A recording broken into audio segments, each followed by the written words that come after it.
안녕하세요, 썰닭입니다. 오늘 많이 더웠죠. 오늘 눈 뜨자마자 시원한 물에 수영이 너무 하고 싶더라고요. 취미로 수영장을 다녀볼까 싶어요.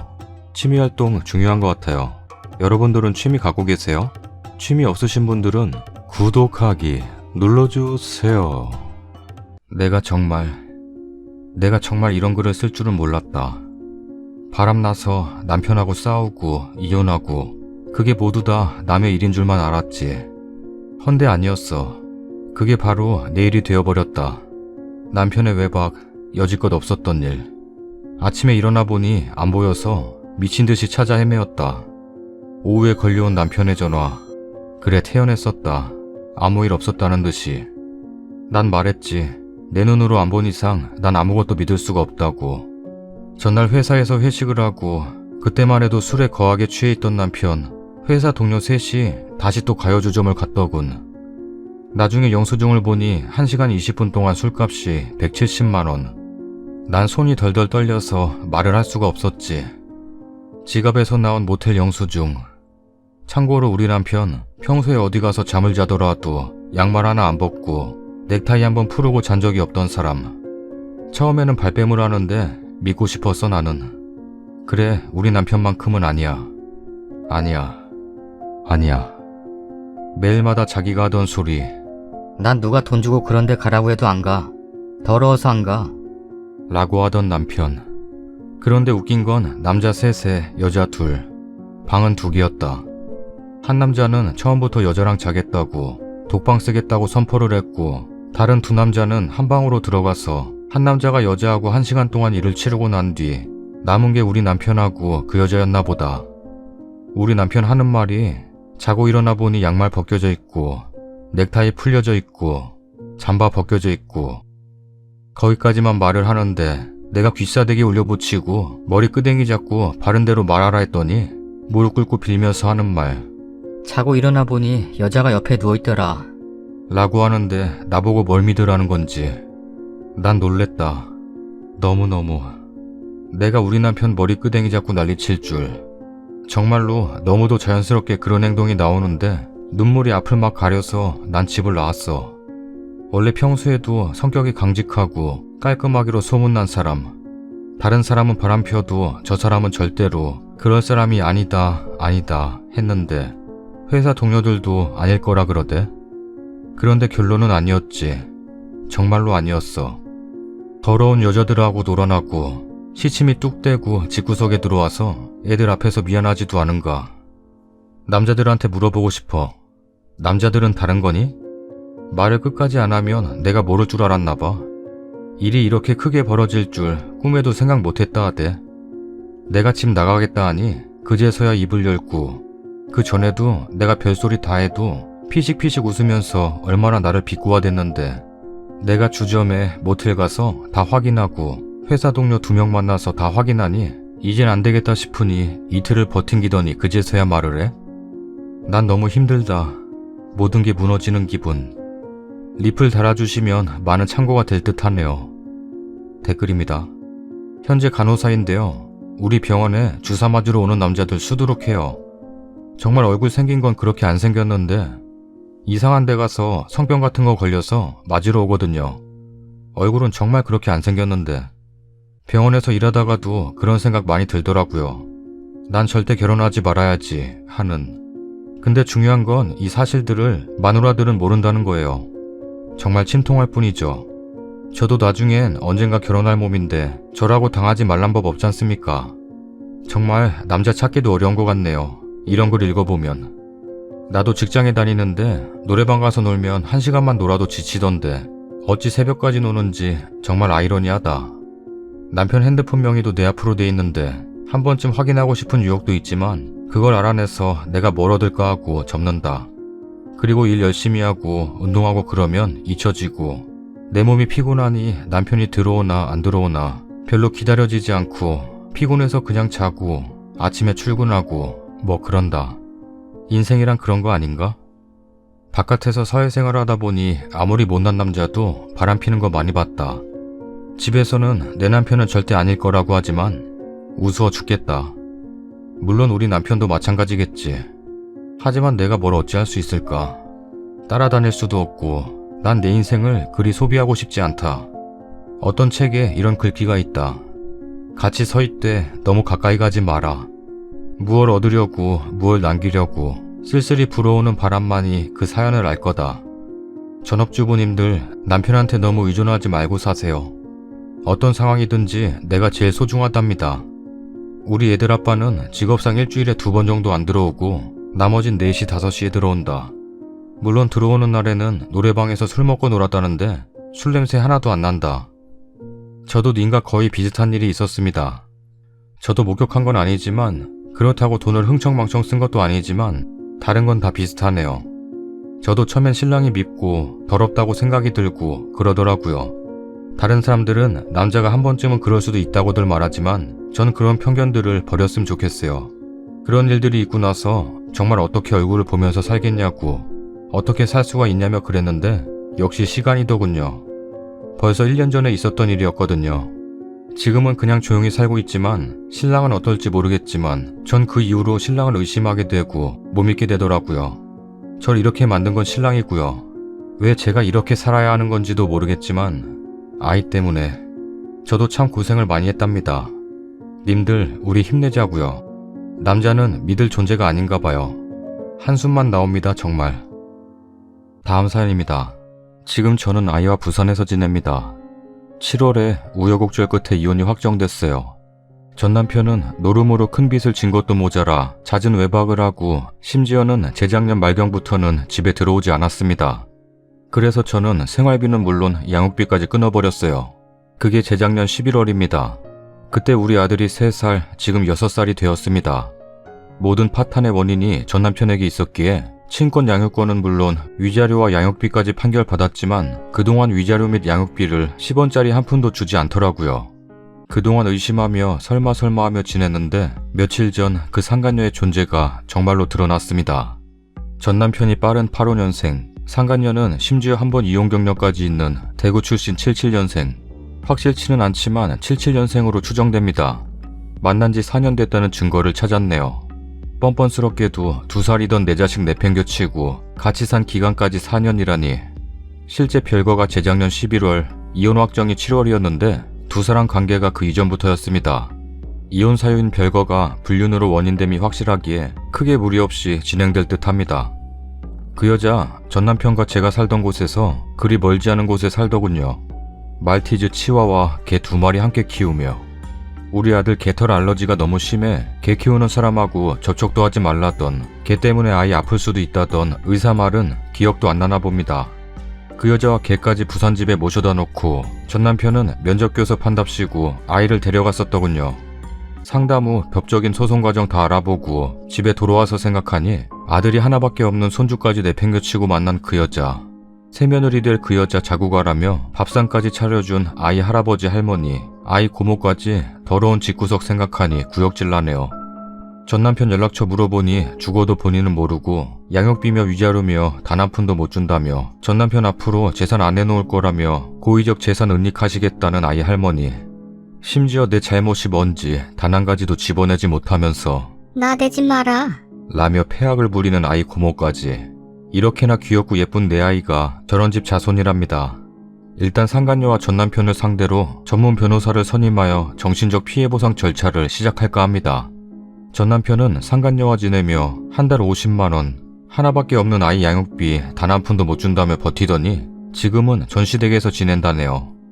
고급 승용차 한 달 할부금 100만원에 데이트하느라 양육비 이상 쓰며 지낸다는데 남편은 이혼 다 끝난 마당에 지금 와서 왜 이러냐? 랍니다. 그런데 어쩌죠? 지금도 이혼과 별개로 법적 진행 가능하다던데. 재작년 그 추운 겨울 일가 친척 하나 없이 전 남편 하나만 믿고 따라온 그 허름한 투룸에서 아이와 단둘이 지내며 보일러 돌릴 돈이 무서워 가스불에 물 데워가며 싱크대에서 아이를 씻기고 아이 먹일 쌀이 떨어져서 걱정하던 그 모든 일들이 생각나니 차마 저 두 사람 행복하게 지내는 꼬락서니 도저히 두 눈 뜨고 못 보겠네요. 명예훼손 각오하고 증거 다 첨부하여 한번 풀까요? 사회적으로 매장시킬까요? 생각보다 냉담하고 담담한 제 자신이 정말 놀랍네요. 댓글입니다. 애 양육비를 지가 안 주겠다고 버티면 안 줘도 되는 게 아니잖아. 법적으로 문제 있을 텐데 뭘 믿고 저래? 협의 이혼 전 불륜을 한 사실이 뒤늦게 발견되어도 위자료 소송을 할 수 있습니다. 상간녀, 남편 모두에게 청구 가능해요. 증거를 잘 수집해두고 소송하세요. 아이 양육비는 월급에 가압류 걸어서 받아내시고요. 상간녀에게는 정신적 피해 보상으로 꼭 위자료 받아내세요. 법원에 위자료 소송 진행하시고 양육비 판결받은 것으로 급여에 가압류 거시고 본압류로 전환해서 매달 받아가십시오. 법적인 지식 조금만 발휘하시면 양육비는 다 받으실 수 있습니다. 가까운 법무사 가셔서 상담받아 보시길 추천드리고 꼭 좋은 결과 있으시길 바랍니다. 애기 엄마 안타깝네요. 마음고생이 상상할 수 없을 만큼 갈기갈기 찢어졌을 거라 생각됩니다. 저도 20년 전에 이혼 소송 끝에 결혼한 지 1년 8개월 만에 첫돌진한 아들내미랑 옷가방 하나만 달랑 들고 비 퍼붓는 날 그 집에서 나왔습니다. 걸음마 간신히 하는 아이 들쳐업고 어린이집에 맡겨가면서 일만 했습니다. 지금 우리 아이 대학 들어갔고 군대 입대했습니다.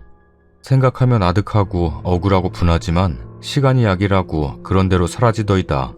전 지금까지 양육비는커녕 그 괴물같은 집구석 식구들을 그 뒤로 본 적 없어요. 물론 우리 아이도요. 우리 아이는 그 집구석 장손인데도 말이죠. 받아내실 거 다 받아내시고 아이랑 행복하셨으면 좋겠습니다. 추가 글입니다. 댓글에 전시댁에서 상간녀와 전남편을 옹호할 정도로 저에게 문제가 있지 않냐는 질문이 있네요. 약간 추가하자면 맞습니다. 저 돈에 환장했습니다. 그래서 전남편이랑 상간녀에게 언제 끝날지도 모르는 긴 법정 싸움 또 한번 시작해보려고요. 한 푼이라도 더 받아내야 하니까요. 아이 아빠 쪽 집에서는 저더러 은혜도 모르는 돈에 환장한 여자. 라고 칭합니다. 그래서 저 싫어하고 아들이 데려온 연상 상간녀 밥상까지 차려줘가며 대접해줬겠죠. 저 부끄럽지만 아이 아빠랑 만나면서 배불러서 친정집에서 쫓겨나 가방 하나 달랑 가지고 아이 아빠 집에 들어갔거든요. 그때 저 40kg 남짓 나가는 몸이라 뱃속에 아이가 10주가 넘도록 몰랐고 유산기가 있어 하혈을 해도 그게 생리인 줄 알고 넘어갔었죠. 배가 찢어질 듯이 아픈 건 늘 있던 생리통인 줄 알았고요. 다행히도 아이는 뱃속에서 잘 버텨주었고 배도 많이 나오지 않아 만삭 때까지도 일 다녀도 직장에서 임산부인 줄도 모를 정도였으니까요. 많이 무뎠고 아이가 생긴 줄도 모를 정도로 둔했었습니다. 그래서 친정집에서 쫓겨났고 제 손목 붙잡고 병원 끌고 가려던 친정엄마 피해서 무작정 작은 캐리어 하나 들고 전시댁으로 들어갔습니다. 지금은 전시댁에서 저더러 그래도 뱃속에 집안 자손 가진 사람이라 빈몸으로 배불러 들어온 나이 어린 거 걷어서 딸처럼 대해주는데 은혜도 모르고 돈 내놓으라 돈 타령이냐? 이럽니다. 아이 낳고 허락받고 결혼식 올리며 저희 친정아버지 그래도 사이 드린다며 전남편 불러다가 양복 한 벌 해주시며 지금은 너희 둘이 원룸 살고 있어 가구 가전 넣을 수가 없으니 조만간 살만한 집으로 이사가면 구세가 쳐서 가구 가전 다 넣어주마 라고 하셨어요. 그래도 예단비도 적당히 넣어드리고 전남편 예물도 부족하나마 전남편 원하는 대로 팔찌 하나 반지 하나 해줬습니다. 목걸이 해준다니 본인이 팔찌를 원하더군요. 그런데 저더러 빈몸으로 온 주제에 은혜도 모르고 돈에 환장해서 미쳐 날뛰네? 라고 하더라고요. 임신기간 포함하여 3년 넘는 혼인기간 동안 조기진통으로 그만둘 때까지 일하고 육아하다 20개월의 가방 매면 가방 무게로 뒤로 넘어지는 아이 어린이집 보내놓고 쉬지 않고 일했습니다. 처음 전남편 노름으로 1000만 원을 빚진 후 아이 양육하느라 전남편 외벌이일 때도 다달이 전남편 노름빚 갚아가며 살았습니다. 전남편은 적게 벌 땐 한 달 120만 원 남짓, 많이 벌 땐 한 달 360만 원 정도 벌어왔습니다. 그나마도 점점 일감이 줄어들어 벌어오는 월급이 확 줄더군요. 나중엔 더 줄었고요. 120만 원 들어와도 악착같이 살림하고 빚 갚고 살았습니다.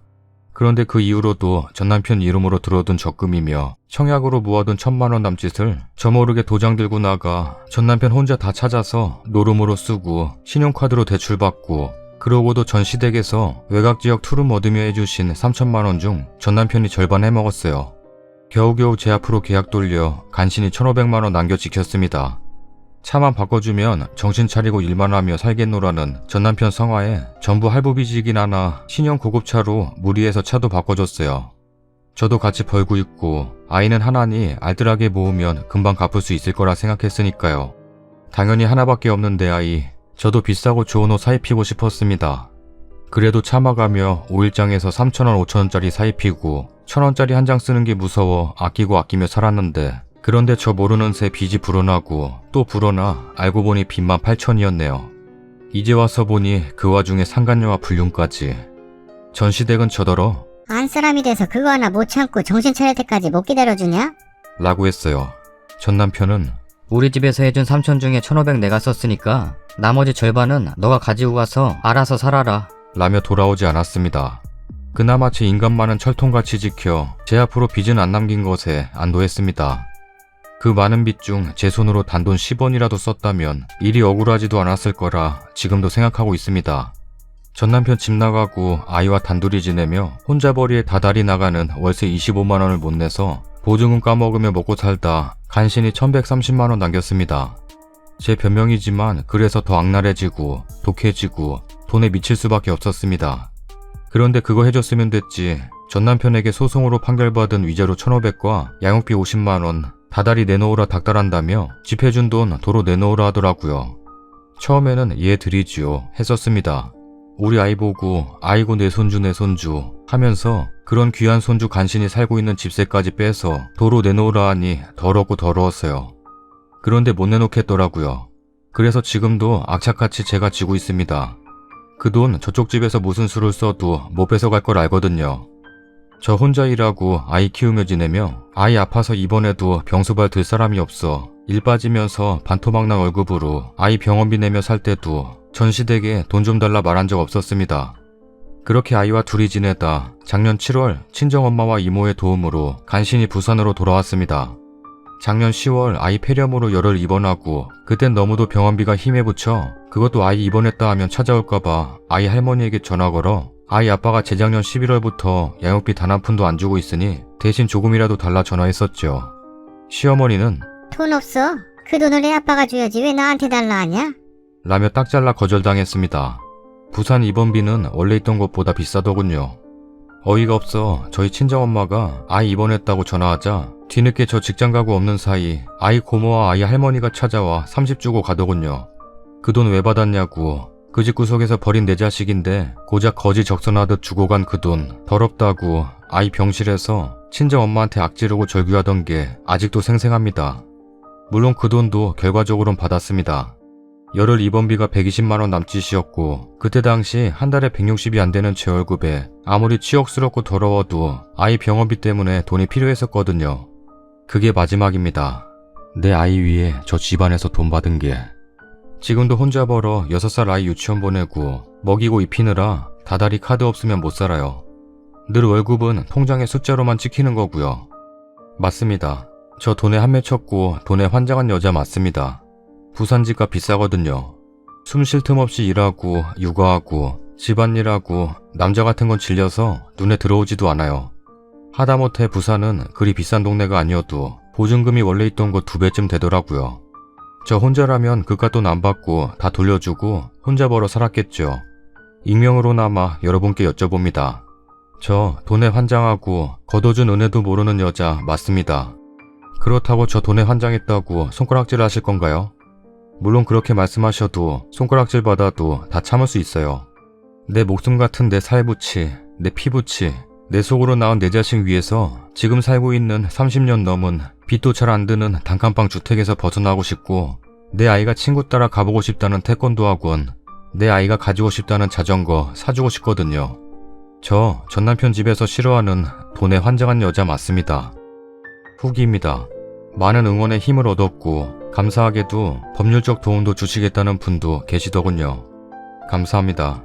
조금 덧붙여봅니다. 제 남편과 상간녀는 얼마 전 헤어지고 지금 전 남편은 다른 여자를 만나고 있다고 상간녀가 그러더군요. 아마 또 상간녀 만나며 새 여친을 만났겠죠. 상간녀 본인도 그렇게 시작했으면서 배신감 느끼고 있다니 웃겼습니다. 번지수 잘못 찾았어요. 저한테 이러지 마세요. 그쪽 전 남편하고 현 여친에게 말하세요. 라더군요. 그래서 말해줬습니다. 댁들이 지금 헤어졌건 만나고 있던 간에 나에겐 관심거리가 되지 않아. 이미 댁들의 불륜이 명확해서 그건 나에게 쓰잘데기 없는 일이니까. 변호사 상담료 비싸더군요. 기본 10분에 5만원, 이후 추가 10분당 만원씩 추가. 아깝지 않은 시간이었습니다. 처음 상간녀에게 제 카카오 스토리로 대화가 되었습니다. 둘이 만난 지 4년 되셨다면서요? 라고 물으니 대답하더군요. 그래서 어쩌라고요?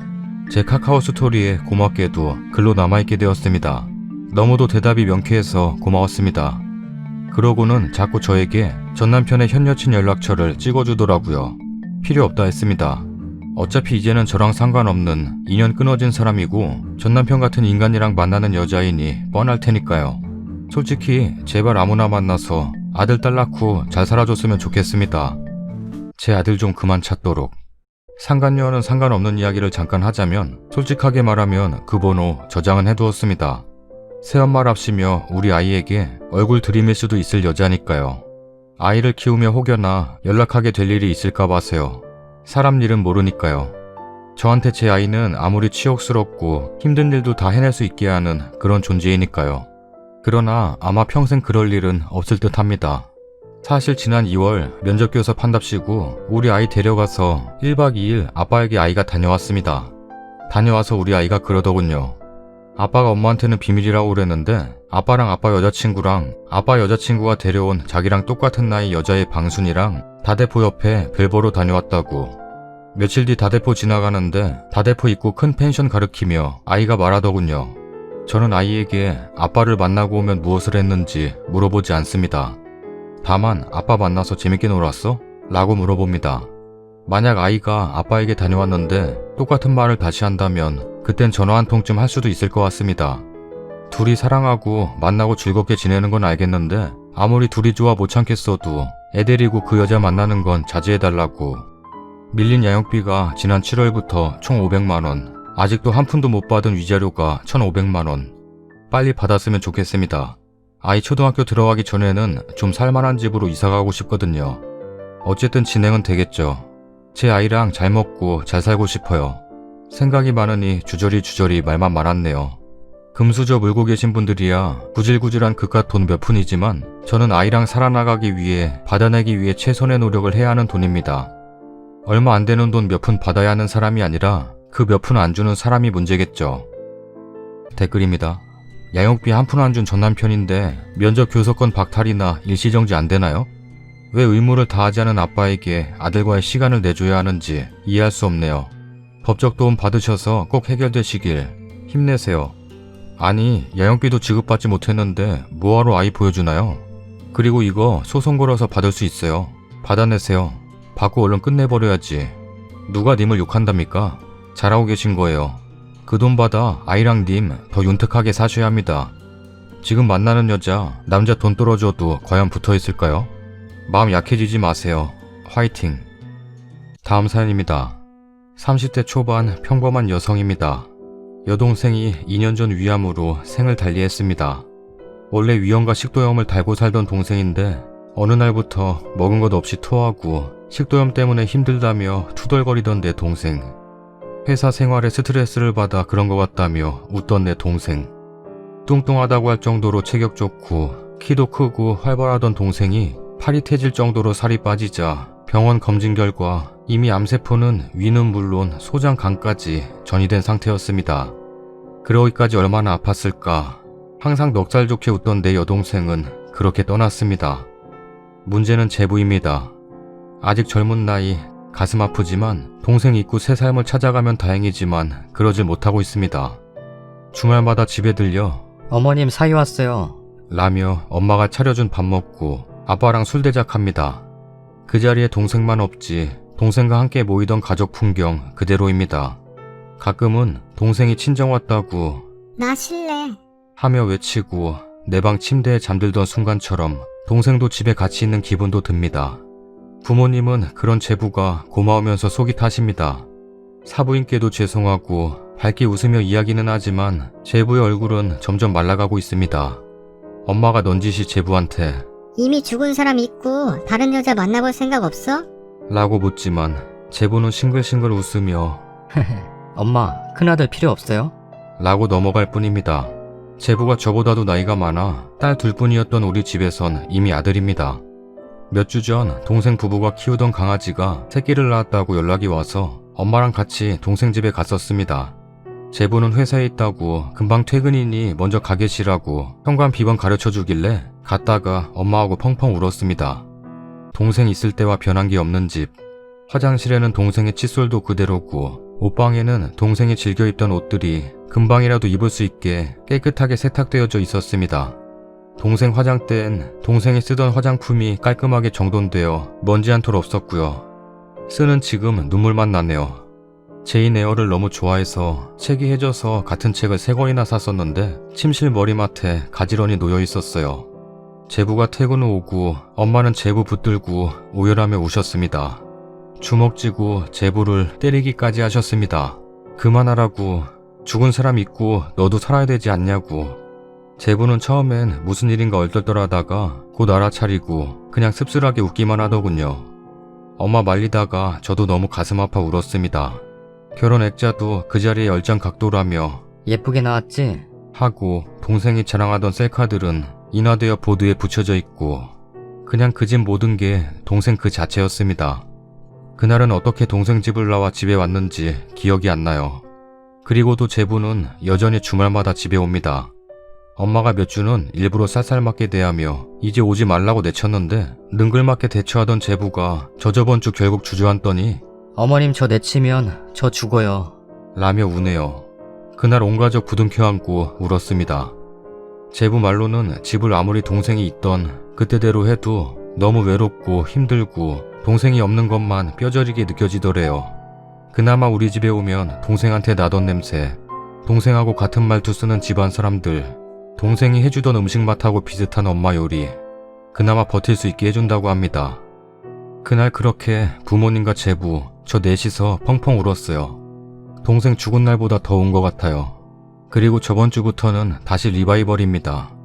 다시 동생은 내 방 침대에 잠들고 다른 가족들은 모여서 밥 먹고 아빠와 제부는 술 대작하고 그 상황으로 옳지 않다는 것도 이럴수록 제부는 더 동생 못 놔주고 저렇게 죽은 동생 추억에만 갇혀 사는 건데 제부를 어쩌면 좋죠? 댓글입니다. 읽으면서 울었네요. 시간을 주세요. 사랑하던 시간이 있는데 어떻게 그걸 단칼에 정리합니까? 그렇게 지내시다가 보면 언젠가는 또 정말 좋은 인연 나타날 거예요. 그럼 그때 아들처럼 오빠처럼 기쁘게 보내드리세요. 그럼 됩니다. 눈물 나서 혼났어요. 그냥 스스로 덤덤해지도록 평소처럼 대해주세요. 자꾸 죽은 동생 얘기하면서 걱정하기보다 스스로 받아들이도록 대해주세요. 저도 지금 신랑 떠나보낸 지 2년이 넘었어요. 제부 맘이 어떨지 짐작이 갑니다. 저도 지금 같은 상황이거든요. 우리 어머님은 딸 넷의 아들 하나, 30 초반에 과부가 되셔서 자식 뒷바라지하며 열심히 사셨는데 금쪽 같은 막내 아들 갑작스레 잃으시고 제가 옆에서 다 겪고 보고 느끼니 더욱더 그 인연의 끈을 놓을 수 없더라고요. 지금도 찾아뵈면 따뜻한 밥상 차려주시고 뭐 하나라도 챙겨주시려 분주하시고 밝게 웃어주시는 그 얼굴 때문에 더더욱 눈에 아른거리고 저도 더 찾아뵙게 되더라고요. 근데 저희 부모님, 주위 사람들은 끊어라, 네가 찾아뵙는 게 더 힘드실 수 있다, 이런 말 들을 때마다 가슴이 찢기는 것 같고 더욱 죄스러워요. 조금 답답하시고 힘드시겠지만 하나의 과정이라 생각하시고 시간을 주시는 게 어떨까요? 남 이야기 같지 않아서 댓글 달면서도 눈물이 계속 나네요. 아직은 제부도 님 가족도 준비가 덜 된 것 같아요. 저는 처음에는 매일 가다 점차 일주일 2번, 1번, 2주에 1번 이런 식으로 노력은 하고 있지만 지금도 불쑥불쑥 생각날 때면 어머니 댁을 찾게 되더군요. 아마 처음부터 쉽진 않을 거예요. 점점 시간 지나고 슬며시 거리를 두시고 제부 곁에 좋은 인연 생길 때까진 아마 그래도 죄책감에 제부가 더 힘들어하겠지만 진심으로 가족처럼 이해하시고 받아들여주세요. 아마 지금은 그게 더 마음이 편할 거예요. 후기입니다.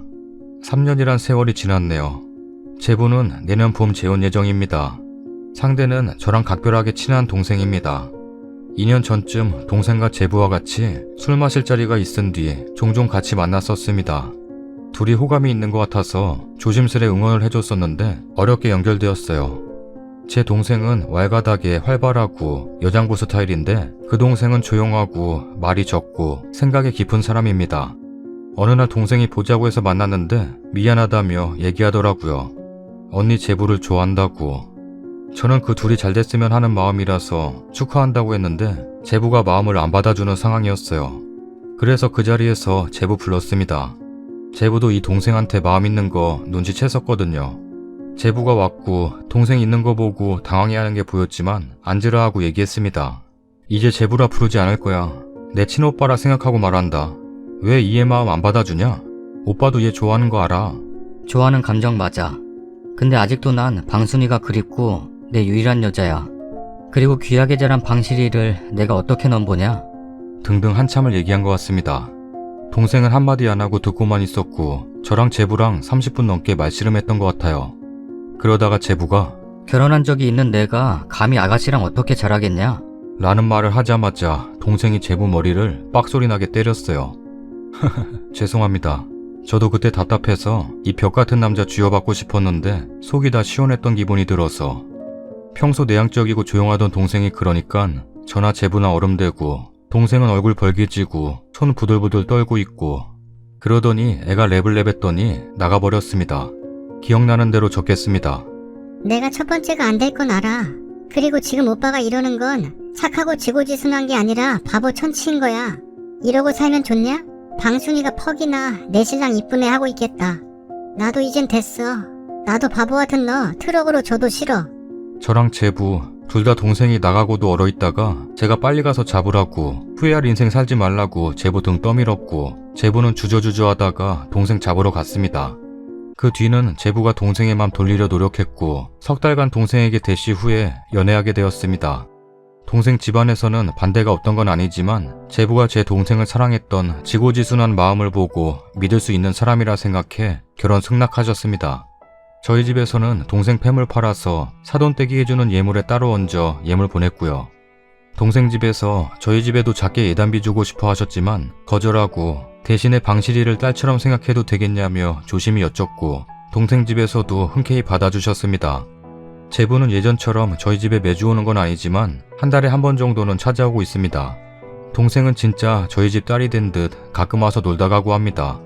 둘 다 너무 착하고 선남선녀라 보기만 해도 흐뭇하고 예쁘다고 저희 부모님도 좋아하세요. 마무리를 어떻게 해야 될지 이 글 읽는 모든 분들이 행복하셨으면 좋겠습니다.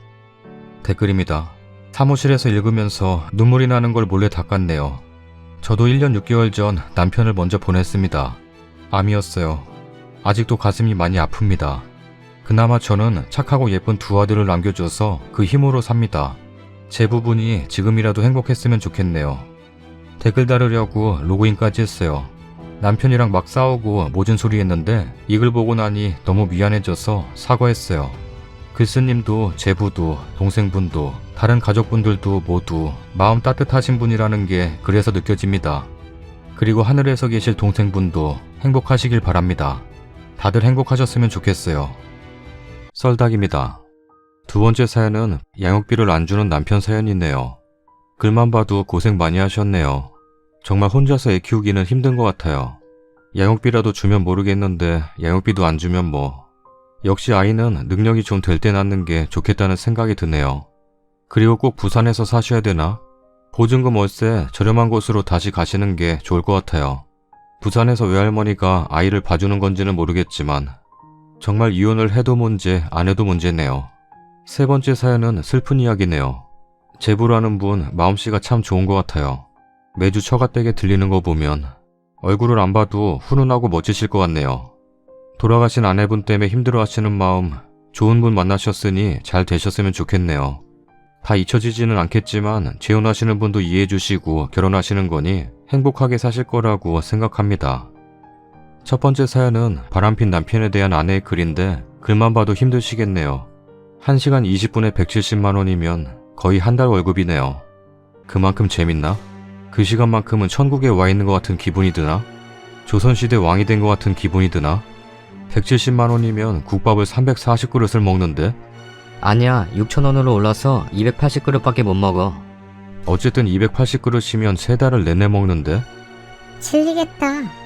어이 국밥충 썰다. 국밥만 먹으면 안 질리냐? 안 질려. 구독하기 눌러주세요. 뭐 국밥 종류 많잖아. 나는 커피보단 국밥이 좋더라. 구독하기 눌러주세요. 콩나물국밥이나 먹으러 가자. 그래, 결국은 혼자 먹었다고 한다. 구독하기 눌러주세요.